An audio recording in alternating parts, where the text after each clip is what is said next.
मालदीव के लिए दिक्कतें दिन ब दिन बढ़ती जा रही। एक तरफ देश के अंदर राजनीतिक दलों के बीच आपसी बवाल देखने को मिल रहा, दूसरी तरफ मौजूद सरकार का भारत से चल रहे विवाद का असर अब पूरे देश को झेलना पड़ सकता है, क्योंकि भारत सरकार द्वारा अंतरिम बजट दस्तावेज के मुताबिक भारत ने 2024-25 वित्तीय वर्ष के लिए मालदीव को सहायता में 22% की कटौती का प्रस्ताव दिया है।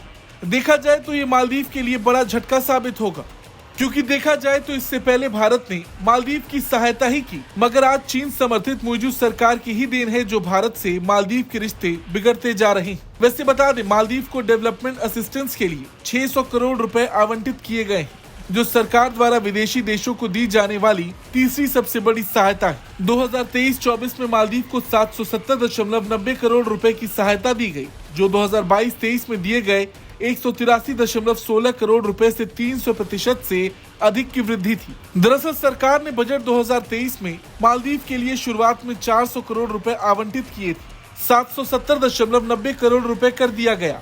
अब देखा जाए तो पिछले कुछ सालों से भारत मालदीव के लिए लीडिंग एड और असिस्टेंस पार्टनर रहा है। द्वीप राष्ट्र को भारत की सहायता में रक्षा, शिक्षा, स्वास्थ्य देखभाल और बुनियादी ढांचे जैसे क्षेत्र शामिल हैं।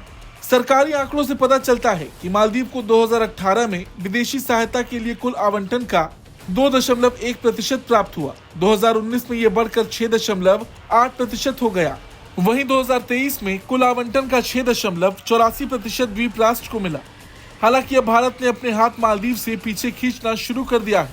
भारत के लोगों में भी मालदीव के लिए गुस्सा देखा गया। जिस तरह से मालदीव की मौजूद सरकार ने भारत के साथ व्यवहार किया, अब उसका खामियाजा पूरे मालदीव को भुगतना पड़ रहा। भारत से हर साल जो लोग वहां घूमने जाते थे, उसमें तो भारी कटौती देखी ही गई। साथ ही साथ जो सहायता भारत प्रदान करता था, अब वो भी कम कर दिया गया। दिलचस्प बात यह है कि वित्त मंत्री निर्मला सीतारमण के बजट भाषण में लक्षद्वीप का जिक्र हुआ।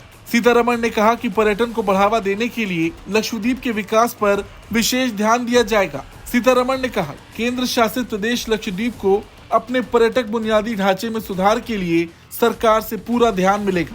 हालांकि ये सिर्फ मालदीव ही नहीं है। सरकार ने आगामी वित्तीय वर्ष के लिए विदेशी देशों को सहायता के अपने कुल आवंटन में 10% की कटौती की। भारत ने 2024-25 के लिए विदेशी देशों की सहायता के लिए 4,883.56 करोड़ रुपए अलग रखे हैं, जबकि 2023-24 के बजट में 5426.78 करोड़ रुपए रखे गए थे। अंतरिम बजट के अनुसार भूटान और नेपाल सरकारी अनुदान के शीर्ष 2 प्राप्तकर्ता होंगे, जहां भूटान को डेवलपमेंट असिस्टेंस के लिए 2068.56 करोड़ रुपए आवंटित किए गए हैं, वहीं नेपाल के लिए 700 करोड़ रुपए अलग रखे गए हैं। इन दोनों देशों ने भी पिछले वित्तीय वर्ष से अपने आवंटन में कटौती देखी। अन्य देश जिनका आवंटन 2024-25 वित्तीय वर्ष के लिए कम किया गया है, उनमें अफगानिस्तान, बांग्लादेश, म्यांमार और लैटिन अमेरिकी राष्ट्र शामिल हैं। दूसरी ओर श्रीलंका, अफ्रीकी देशों मॉरिशस और सेशल्स के लिए बजट आवंटन में बढ़ोतरी की गई। खैर, सबसे बड़ा झटका तो मालदीव को ही लगा। जिस तरह से भारत ने अपना हाथ खींचा है, आने वाले दिन मालदीव के लिए आसान नहीं होने वाली। खैर, इस पूरी खबर पर आपका क्या कुछ कहना है, कमेंट करके जरूर बताएं। ब्यूरो रिपोर्ट, भारत तक।